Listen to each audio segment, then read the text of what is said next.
بسم اللہ الرحمن الرحیم۔ السلام علیکم ورحمۃ اللہ وبرکاتہ۔ نواسۂ رسول اپنے جانثاروں کی لاشیں اٹھا اٹھا کر نڈھال ہو چکے ہیں، لیکن شجاعت حیدری کی جھلک اب بھی چہرے پر چمک رہی ہے۔ شیر خدا کے شیر اپنے تمام اثاثے لٹانے کے بعد خود گھوڑے پر سوار ہوتے ہیں۔ حضرت بی بی زینب رضی اللہ تعالی عنہا رکاب تھامتی ہیں۔ یزیدی لشکر جب تلوار حیدری کو میدان میں دیکھتے ہیں تو ایک دفعہ ہلچل مچ جاتی ہے۔ ہر کوئی امام کے سامنے آنے سے ڈر رہا ہے، کیونکہ جانتے تو سب ہی تھے کہ اب میدان میں کون اترا ہے۔ سبھی نے پیغمبر خدا حضرت محمد مصطفیٰ صلی اللہ علیہ وآلہ وسلم کا فرمان سن رکھا تھا، حسین مجھ سے ہے اور میں حسین سے ہوں، لیکن بدبختوں کی آنکھوں پر لالچ اور طمع نے پردہ ڈال رکھا تھا۔ ہر کوئی دربار یزید میں اونچا مقام اور انعام اکرام حاصل کرنا چاہتا تھا، لیکن تاریخ نے ایسے بزدل فوج نہ دیکھی۔ سبھی ایک دوسرے کا منہ دیکھ رہے ہیں کہ شہسوار کربلا کا مقابلہ کون کرے گا۔ شجاعت حیدری کے وارث کو دیکھ کر یزیدی فوج نے نہ صرف انفرادی جنگ بند کر دی، بلکہ اجتماعی حملہ کرنے کی بھی کسی کو جرأت نہ ہو رہی تھی۔ جی یہ وہی شہسوار ہے جن کے بچپن ہی میں ان کی شہادت کی خبریں عام تھیں۔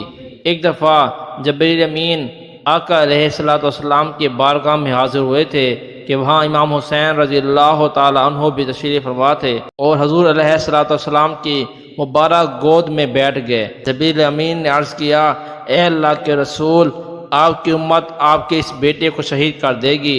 حضرت جبریل علیہ السلام نے مقام شہادت بھی بتایا اور مٹی بھی پیش کی۔ اب یہ حال ہے کہ نواسۂ رسول حضرت امام حسین رضی اللہ تعالی عنہ میدان کی طرف بڑھ رہے ہیں، اور بزدل فوج دور سے ہی تیر چلا رہی ہے کہ کہیں اگر یہ ہمارے قریب پہنچ گئے تو ہم نہیں بچ پائیں گے۔ امام علی مقام کو تیر لگ رہے ہیں۔ شمشیر حیدری پر پورا لشکر یکباری سے حملہ آور ہوتا ہے۔ خوف کے مارے فوجوں کی گردنیں کٹ رہی ہیں۔ سینکڑوں یزیدی فوج جہنم واصل ہو چکے ہیں کہ اچانک امام علی مقام کو اذان کی آواز آئی اور آپ نے اپنی تلوار روک دی اور نماز پڑھنے کی مہلت مانگی۔ یہی وہ وقت تھا کہ جب شمر کے جوش دلانے پر مالکندی نے پیچھے سے ایک ایسا وار کیا کہ تلوار گلہ مبارک کو کاٹتی ہوئی سر تک پہنچ گئی۔ خون کا فوارہ نکل پڑا۔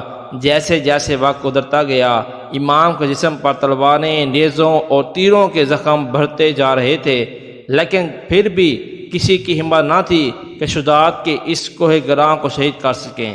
شمع معلوم کے کہنے پر سب نے تیروں کی برسات کر دی۔ علی بن یزید نواسۂ رسول صلی اللہ علیہ وسلم کا سر کاٹنے کے لیے آگے بڑھا، لیکن ہاتھ کانپ گئے۔ پھر شکل قلب بدبخت اور ذلیل سنسان بن انس آگے بڑھا، اور انعام و اکرام کی لالچ میں امام علی مقام کا سر تن سے جدا کیا۔ ملعون ابن زیاد کے حکم پر تمام سر نیزوں پر چڑھا دیے گئے، اور جسم اطہر کو گھوڑوں کی ٹاپوں تلے پامال کیا گیا۔ حضرت حسین رضی اللہ تعالی عنہ تاریخ انسانی کا ایک غیر معمولی واقعہ ہے۔ پیغمبر کے پیروکاروں نے اپنے نبی علیہ السلام نواسے کی بے دردی سے شہید کر کے ان کا سر اقدس پر سجایا۔ یہی نہیں، خاندان رسول صلی اللہ علیہ وسلم کے شہزادوں اور اصحاب حسین کو بھی اپنے انتقام کا نشانہ بنا کر انہیں موت کی گھاٹ اتار دیا۔ نواسۂ رسول حسین ابن علی رضی اللہ تعالی عنہ اور ان کے 72 جانثاروں کے خون سے کربلا کی ریت ہی سرخ نہیں ہوئی، بلکہ اس سرخی نے ہر چیز کو اپنے لپیٹ میں لے لیا۔ محدثین بیان کرتے ہیں کہ امام علی مقام کی شہادت پر نہ صرف دنیا روئی، زمین اور آسمان نے بھی آنسو بہائے۔ محدثین بیان کرتے ہیں کہ نواسۂ رسول صلی اللہ علیہ وآلہ وسلم کی شہادت کے وقت بیت المقدس میں جو پتھر اٹھایا گیا اس کے نیچے سے خون نکلا۔ شہادت حسین کے بعد ملک شام میں بھی جس پتھر کو ہٹایا گیا اس کے نیچے سے خون کا چشمہ ابل پڑا۔ محدثین کہتے ہیں کہ شہادت حسین رضی اللہ تعالی عنہ پر پہلے آسمان سرخ ہو گیا، پھر سیاہ ہو گیا۔ امام طبرانی اپنی کتاب معجم الکبیر میں محمد بن سیرین سے روایت کرتے ہیں کہ امام حسین رضی اللہ تعالی عنہ کی شہادت کے وقت آسمان پر سرخی چھا گئی۔ اس کے علاوہ امام بہقی نے اپنی کتاب نقل کیا ہے کہ حضرت علی بن مسہر نے اپنی دادی یہ روایت کی ہے کہ انہوں نے کہا کہ امام حسین رضی اللہ تعالیٰ عنہ کے زمانے میں کم عمر دوشیزہ تھیں، اس وقت آسمان کئی دنوں تک جمے ہوئے خون کی مانند ہو گیا۔ حضرت امام حسین رضی اللہ تعالیٰ عنہ کی شہادت کے بعد سیدزادوں کو قیدی بنا لیا جاتا ہے۔ اب اسیر ان کربلا کا قافلہ شہیدوں کے سر کے ساتھ کوفہ کی جانب روانہ ہو جاتا ہے۔ ادھر کربلا کی ریت پر سیدزادوں کے جسم بغیر سروں کے بے گوف و کفن بکھرے پڑے ہیں۔ اللہ اکبر۔ تاریخ گواہ ہے کہ شہادت کے 3 دن بعد 13 محرم کو مقام غزریہ سے یہ قبیلہ بنی اسد سے خواتین دریائے فرات پر پانی لینے آئیں تو انہوں نے بغیر سروں کے جسموں کو بکھرے ہوئے دیکھا، سب کی چیخیں نکل گئیں۔ واپس گھروں کو لوٹی اور اپنے مردوں کو بتایا خاندان نبوت کی لاشیں بکھری پڑی ہیں، ہمیں ان کو دفنانا چاہیے۔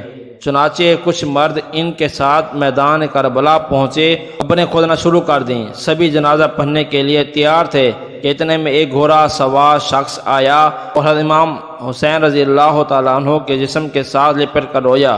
اس شخص کا رعب و دبدبہ اتنا تھا کہ ان کے لیے مصلی خالی کر دیا گیا۔ انہوں نے نماز جنازہ پڑھایا اور پھر ایک ایک جسم کا نام سے پکارتے اور دفن کرتے رہے۔ سب سے آخر میں حضرت عباس علمدار کو دفنایا گیا۔ جب وہ گھوڑا سوار جانے لگا تو قبلہ بن اسد نے پوچھا، آپ کون ہیں؟ جواب ملا، میں علی بن حسین ہوں۔ یہ کہہ کر چل دیے اور نظروں سے اوجھل ہو گئے۔ اس قسم کے متعدد واقعات سننے کے لیے ہمارے چینل کو سبسکرائب کریں اور بیل کے آئیکن کو دبا دیں تاکہ آنے والی ہر نئی ویڈیو آپ کے پاس پہنچ سکے۔